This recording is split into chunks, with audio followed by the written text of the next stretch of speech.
The sky turned an unusual shade of purple on what started as an ordinary Tuesday morning. People across the globe stopped and stared upward, their daily routines forgotten as massive ships emerged from the strange-colored clouds. They weren't the sleek, beautiful vessels humans had imagined in their movies. Instead, these ships looked like floating mountains of metal, dark and threatening against Earth's blue sky. At first, there was silence. News channels worldwide cut to emergency broadcasts, showing the same scene playing out over every major city. Then, without warning or introduction, every electronic device on Earth crackled with a message that made humanity's blood run cold. People of Earth, the voice boomed, speaking in perfectly clear English. We are representatives of the Galactic Council. Your species has been judged too aggressive and unstable to join galactic civilization through peaceful means. Surrender now, and we will ensure your transition into a proper civilized society. Resist, and we will be forced to demonstrate true power. In the Pentagon's command center, General Tom Baker stood with his hands clasped behind his back, watching multiple screens showing the alien ships. His weathered face remained calm, even as younger officers around him showed signs of panic. "Sir," a young lieutenant called out, "we're detecting energy buildups in the alien vessels." Baker's response surprised everyone in the room. He smiled. "Right on schedule," he said, reaching for a secure phone. "Get me the president. Operation Lighthouse is now active." The aliens struck first, as expected. Their energy weapons targeted military bases across the globe, but they found something unexpected. Instead of the easy targets they'd anticipated, their shots hit advanced shield systems that shouldn't have existed on such a primitive world. In orbit, the alien commander, who called himself First Speaker, watched in confusion as his initial strikes failed to cause the expected devastation. "Impossible," he muttered, checking the readings again. Their technology level was assessed at barely space-capable. What the Galactic Council didn't know was that humanity had been preparing for this moment for decades. Since the Roswell incident in 1947, world governments had secretly collaborated, pooling resources and knowledge. Every UFO sighting, every mysterious crash, had provided pieces of a puzzle that Earth's scientists had slowly assembled. The aliens' second wave of attacks targeted power plants and communication centers. But again, they met with unexpected resistance. Hidden defense systems emerged from underground bunkers, from beneath ocean surfaces, and from within what appeared to be ordinary mountains. In Geneva, inside a deep underground facility, Dr. Bill Thompson watched data stream across his monitors. "The reverse-engineered shields are holding," he reported to military commanders worldwide. "Phase 2 is ready on your command." The aliens had expected to find a divided planet, easy to conquer. Instead, they found themselves facing a unified human response. Chinese fighters flew alongside American ones. Russian submarines surfaced to launch advanced missiles alongside British ships. Indian and Pakistani defense systems worked in perfect coordination. First Speaker was forced to send an urgent message to the Galactic Council. The humans were prepared. Request immediate reinforcements. But the Council was about to learn another lesson about humanity. Humans didn't believe in fighting fair when their survival was at stake. As alien ships positioned themselves for another attack run, hundreds of seemingly primitive satellites suddenly activated, revealing themselves as armed platforms. "All units, execute Phase 2, General Baker ordered. Humanity's first counterattack caught the alien fleet completely by surprise. The satellites fired weapons based on technology recovered from crashed alien ships over the past 70 years. The aliens found their own technology being used against them, modified and improved in ways they hadn't thought possible. 3 alien ships fell in the first 10 minutes of humanity's response. They crashed into the ocean, their crews shocked to find themselves defeated by a species they had dismissed as primitive. First Speaker watched in horror as his fleet's superior numbers meant nothing against humanity's preparations and innovations. "Impossible," he repeated, watching another ship fall. They're using weapons that shouldn't exist for another 100 years in their development. As the first day of battle drew to a close, the alien fleet retreated to a higher orbit, regrouping to assess their losses. They had expected to find a primitive species ready for harvest. Instead, they had discovered humanity had teeth, sharp ones. In the Pentagon, General Baker watched the alien ships retreat and turned to his staff. "Send word to all commands. Phase 3 begins at dawn." He paused, allowing himself another small smile. "Let's show the galaxy why you don't underestimate humans." The first shots had been fired, but Earth's real retaliation was just beginning. The morning after Earth's first successful defense brought no rest for humanity. Deep beneath the Rocky Mountains, in a facility unknown to most of the world, General Baker stood before a massive screen showing the positions of the alien fleet. "They're regrouping," he said to the gathered military leaders from around the world. "But we have something they don't know about yet." Behind him, a large hangar door slowly opened, revealing what looked like a standard fighter jet. But this was Project Guardian's masterpiece, the Phoenix fighter. Built using decades of reverse-engineered alien technology, it represented humanity's best-kept secret. Dr. Thompson walked around the aircraft, explaining to the assembled leaders, "We built it using parts from every UFO crash we could find. It can match their ships in speed and shield strength. And now we have 30 of them ready to fly." The alien fleet didn't stay quiet for long. First Speaker had called for reinforcements, and they arrived in massive numbers. Hundreds of new ships appeared through jump points beyond Mars, turning the morning sky into a metal ceiling. "They think numbers will win this fight," Baker said, watching the new arrivals. "Time to prove them wrong." The Phoenix squadron took off from hidden bases around the world. To everyone's surprise, the pilot who scored the first kill of the day was Jane Addams, a young pilot who had memorized every piece of alien tech they had ever recovered. Her voice crackled over the radio as she flew straight through an alien formation. "Their shields have a weak spot when they turn. Aim for the blue glow on their port side." The aliens never expected humans to notice such a small detail. Their ships had been designed to fight other advanced civilizations, not primitives who would spot a tiny flaw in their shield matrix.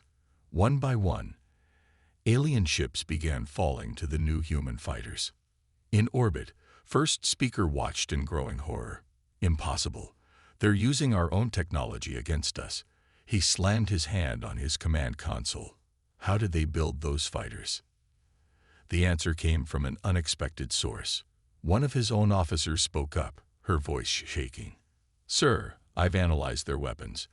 They didn't just copy our technology. They improved it. Their shields are stronger than ours, and their weapons are more efficient." On Earth, humanity's hidden strength continued to emerge. In Australia, a massive antenna array rose from the outback, revealing itself as a gravity weapon. In Siberia, what looked like an oil field transformed into a missile base. Under the Atlantic Ocean, submarines thought to be nuclear carriers revealed themselves as carriers of advanced fighter craft. The alien reinforcements found themselves caught in a trap of their own making. They had gathered in large numbers, making themselves perfect targets for Earth's hidden weapons. The gravity weapon from Australia pulled entire ships from orbit, while missiles from Siberia cut through their formations. Dr. Thompson worked frantically at his console, analyzing data from the battles. "Every shot they fire, every move they make, teaches us more about their technology," he reported. "Their biggest mistake was giving us time to prepare." The day's turning point came when Jane Addams discovered another weakness. "Their ships can't handle rapid temperature changes," she called out during a dogfight. "Hit them with heat, then immediate cold." The Phoenix squadron adapted quickly, using Earth's atmosphere to their advantage. They would dive into the atmosphere, heating their targets, then climb rapidly to the cold of near space. Alien ships began breaking apart under the stress. First Speaker watched his mighty reinforcement fleet crumble against what should have been an easy target. He sent another urgent message to the Galactic Council. The humans are not what we thought. They learn too fast. They adapt too quickly. We need. His message cut off as his shields failed, struck by a perfectly timed attack from 3 directions. Back in the mountain facility, General Baker allowed himself a moment of pride. "Send word to all commands," he ordered. "Operation Thunderstrike is approved. Show them what else we've been hiding." As the second day of battle ended, the alien fleet had learned a harsh lesson. Humanity hadn't just been waiting for first contact, they had been preparing for war, and they were proving to be better at it than anyone in the galaxy had expected. The real question was, what other secrets did Earth still have hidden away? Operation Thunderstrike began at dawn on the 3rd day of the invasion. While the aliens were still trying to understand how their reinforcement fleet had been defeated, humanity launched its most daring move yet. From the depths of the Pacific Ocean, a massive structure rose from the waves. What had appeared on alien scans as an underwater mountain was actually humanity's greatest achievement, the Starbreaker. "All hands to battle stations," General Baker commanded from the ship's bridge. The Starbreaker was Earth's first true space battleship, built in secret over 20 years using knowledge gained from studying alien vessels. Dr. Thompson stood at his station, monitoring the ship's power systems. Main reactor at full power. Anti-gravity systems online. "We're ready, General." The Starbreaker lifted from the ocean, water cascading from its massive hull. 3 miles long and armed with weapons the aliens had never seen before, it represented everything humanity had learned about space warfare. In orbit, the remaining alien ships detected the massive vessel's approach. "What is that?"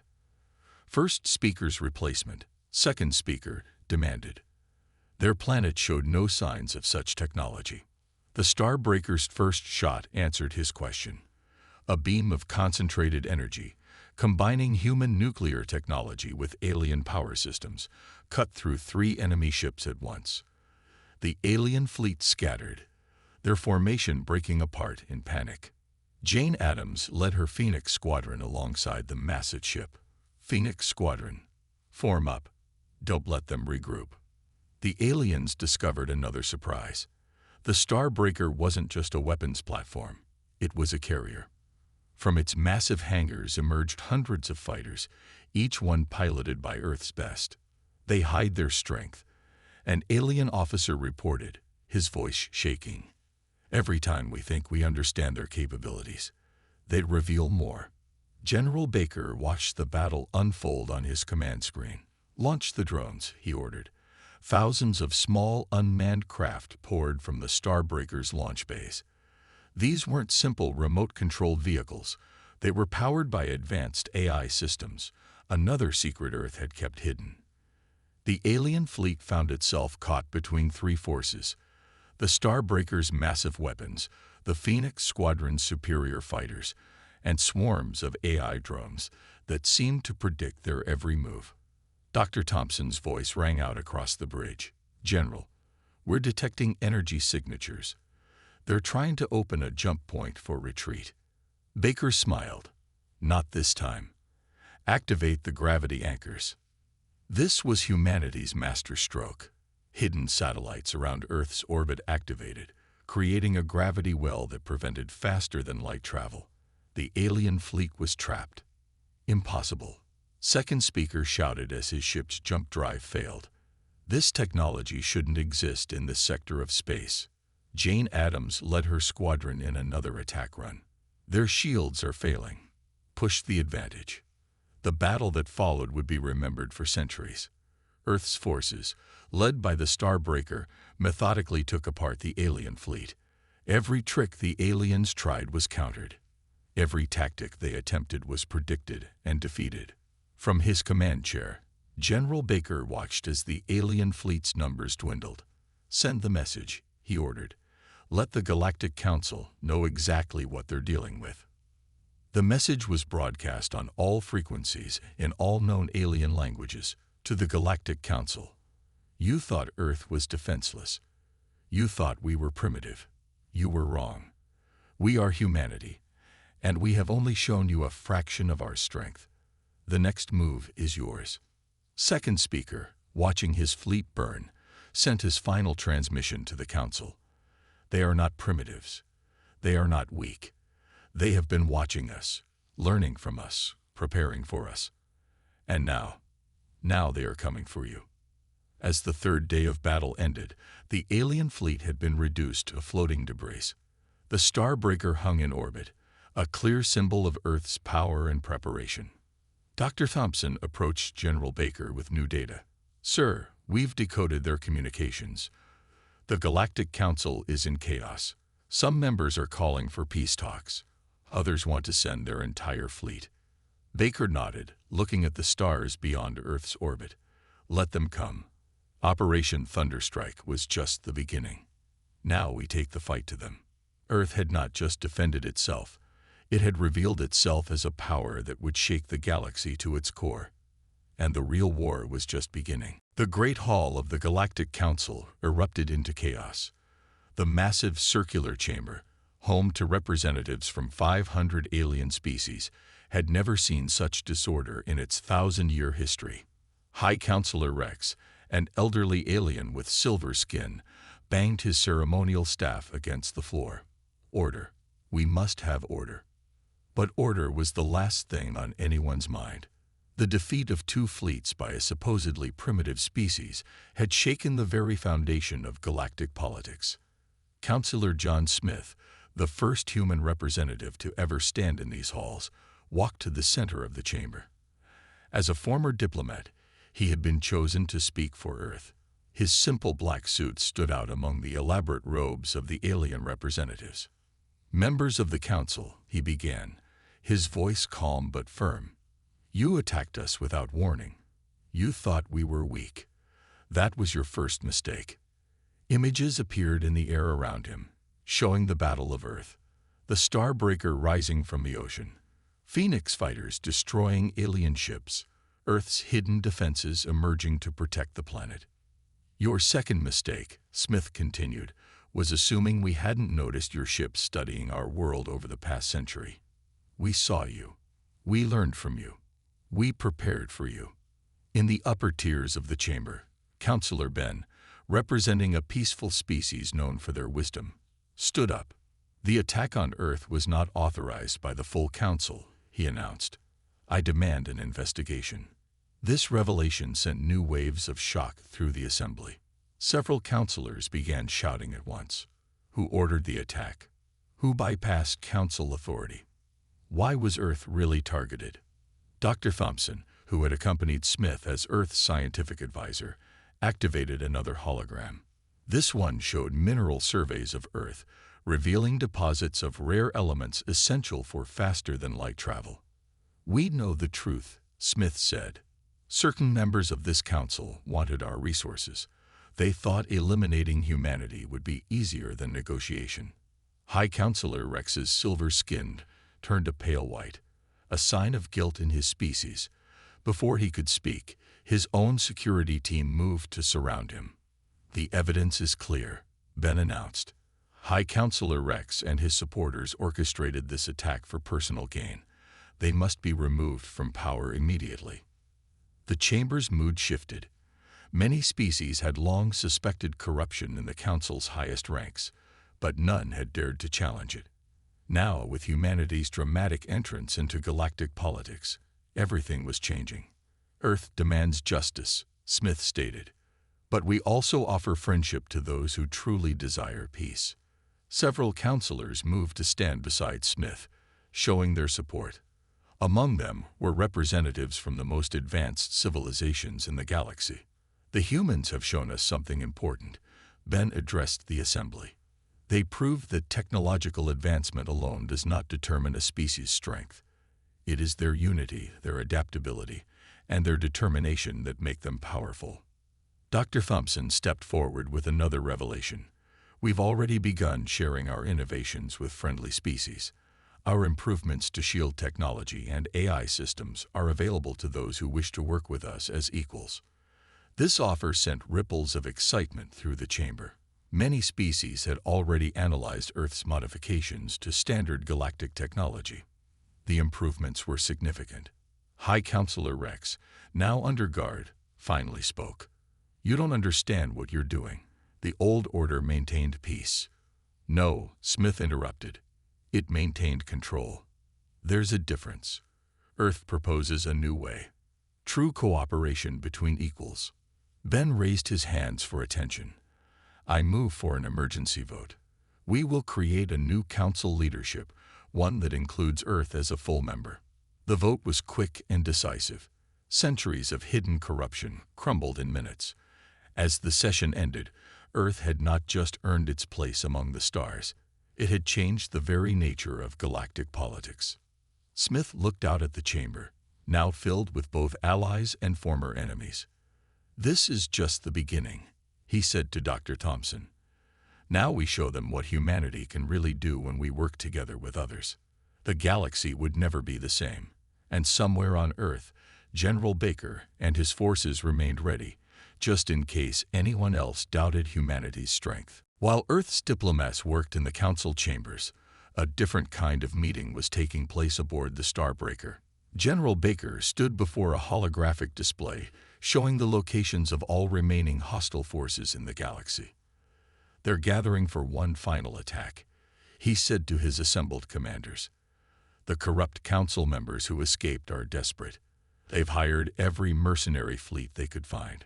Dr. Thompson pointed to several red dots on the display. "Our deep space sensors show over 2,000 ships heading toward Earth. They think numbers will overwhelm us." He smiled. "They still haven't learned."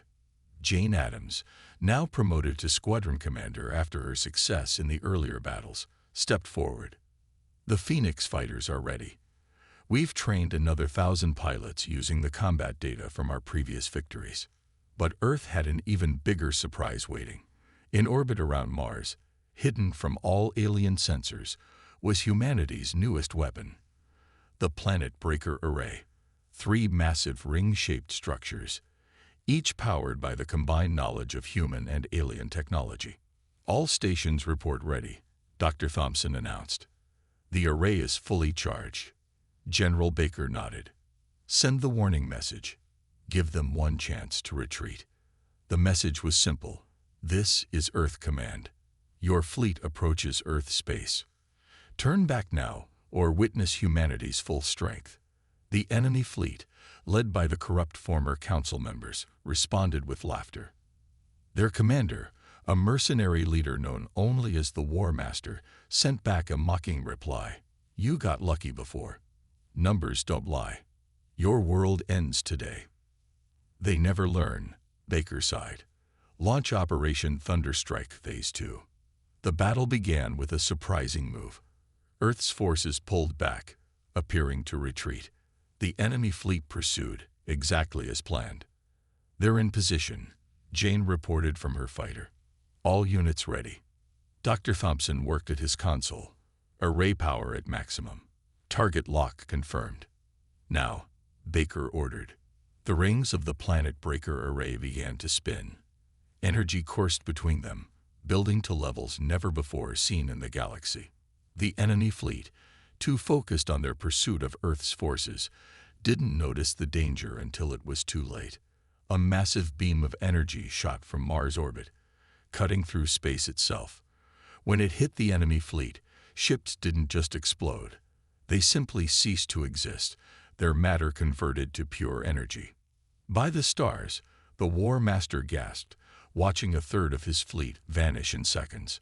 What kind of weapons have they built? But Earth wasn't finished. The array had only been the first part of the trap. From hidden positions throughout the solar system, more of humanity's ships appeared. Not just the Starbreaker, but 10 more vessels of the same class, each commanded by Earth's finest officers. Jane led her Phoenix squadron through the chaos. All wings, attack pattern Delta. Show them why you don't threaten Earth. The battle that followed wasn't even close. Earth's forces had studied every alien combat tactic, had counters for every strategy. The enemy fleet found themselves caught between the array's devastating power and the coordinated attacks of Earth's ships and fighters. The War Master watched in horror as his fleet was torn apart. "Impossible. You were primitives just days ago." No, Baker replied over an open channel. We were patient, we were careful, and we were ready. In less than an hour, the largest fleet ever assembled against Earth had been reduced to scattered debris. The few surviving ships fled through jump points, spreading the word throughout the galaxy. Earth was not to be challenged. Back in the council chambers, Counselor Smith received the news with a satisfied nod. Let the galaxy know, he announced to the assembled representatives. Earth stands ready to help our friends and face our enemies. The choice is yours. Dr. Thompson approached Baker on the Starbreaker's bridge. The array worked better than we expected. Should we tell them about our other projects? Baker smiled, looking at a secure tablet showing designs for even more advanced weapons. Not yet. Let's keep a few surprises in reserve, just in case. The message was clear throughout the galaxy. Humanity had not just survived its trial by fire. It had emerged as a new superpower, one that would help shape the future of all species.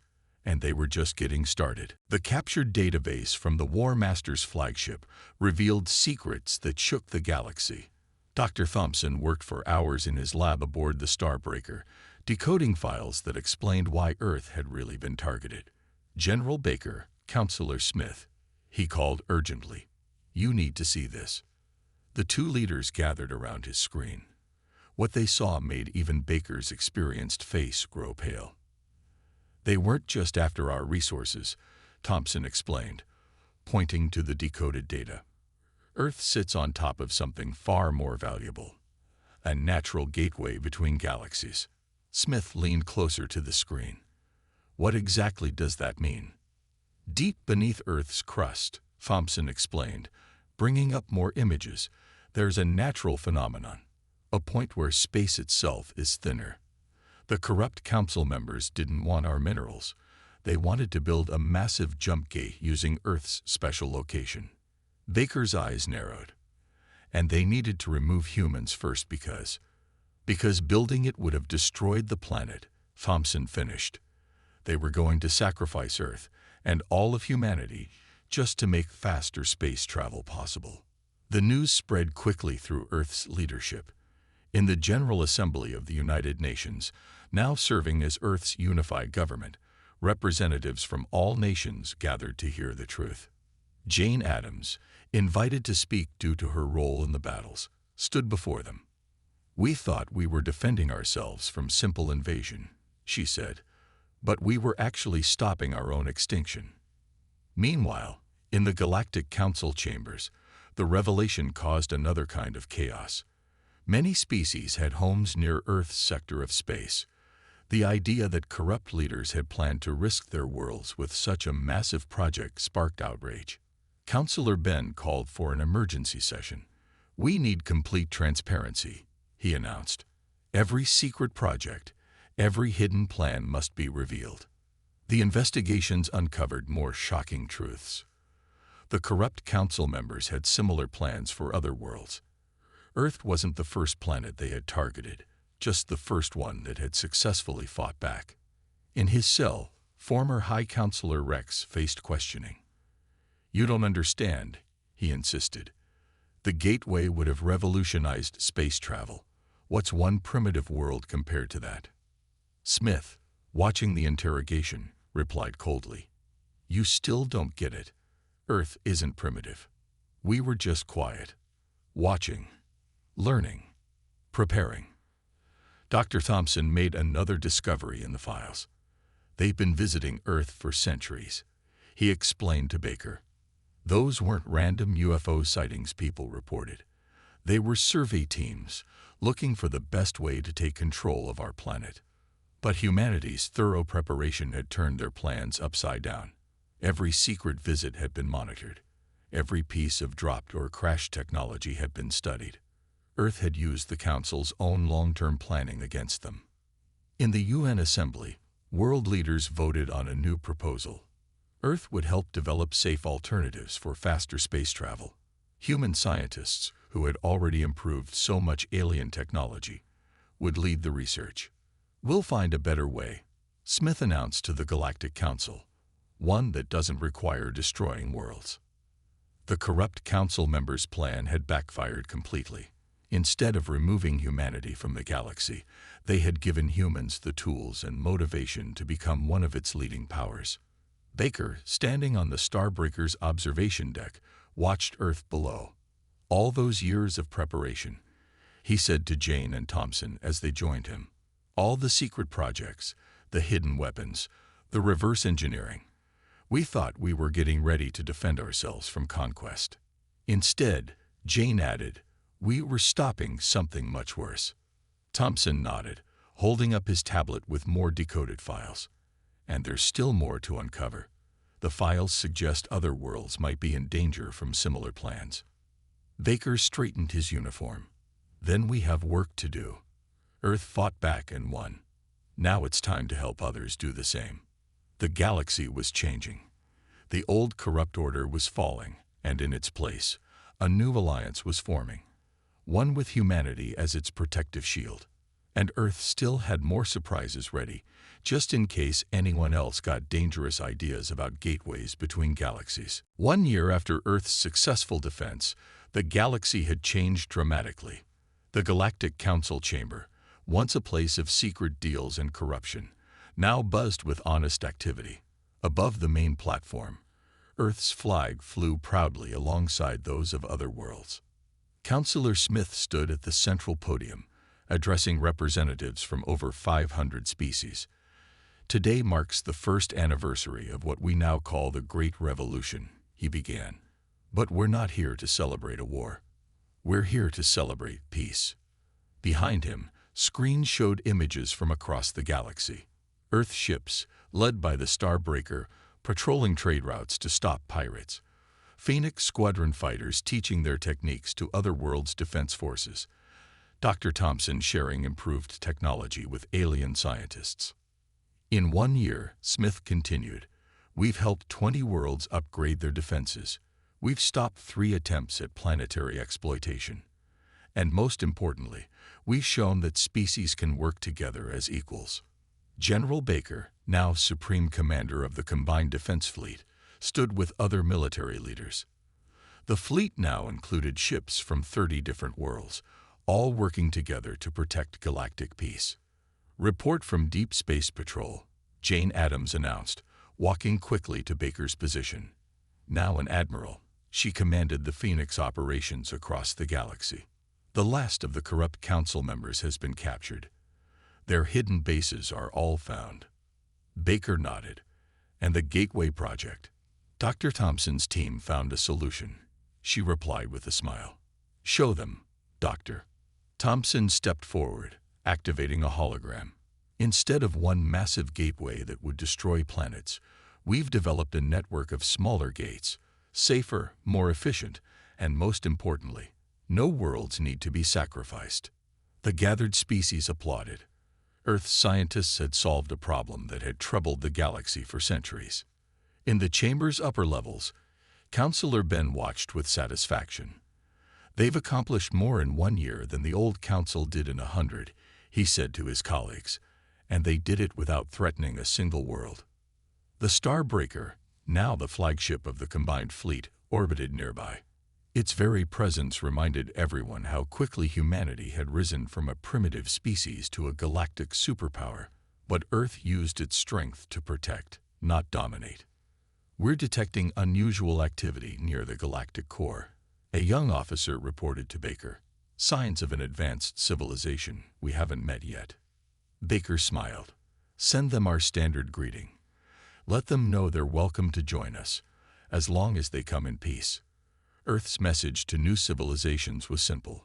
Welcome to a united galaxy. We offer friendship to friends and strength against those who would harm others. Councillor Smith concluded his speech. 1 year ago, some thought Earth was weak.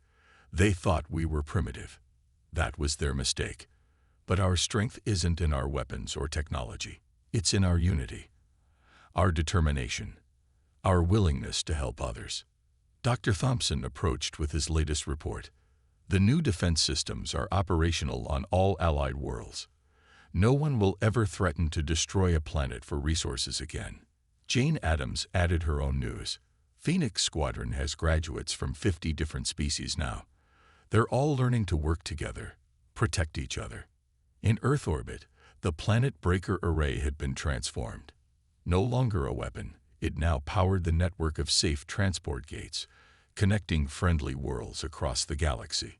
Baker watched Earth's sunset from the Star Breaker's bridge. To think, he said to his officers, they thought we were primitive because we didn't show off our technology, because we kept quiet and prepared. Their mistake, Jane replied with a grin. And now we keep watching, keep preparing. There's always something new out there in space. As if to prove his point, the long-range sensors lit up. Strange signals from beyond the galaxy's edge. Signs of something new approaching. But this time, Earth wasn't alone. Humanity had allies, friends, and a united galaxy standing together. Whatever came next, they would face it as one. Smith's final words to the Council summed up the new era perfectly. Earth didn't just survive our trial by fire. We helped forge a better galaxy from it. And this is just the beginning. The galaxy had learned its lesson. Never underestimate humans. They might just surprise you by making things better for everyone.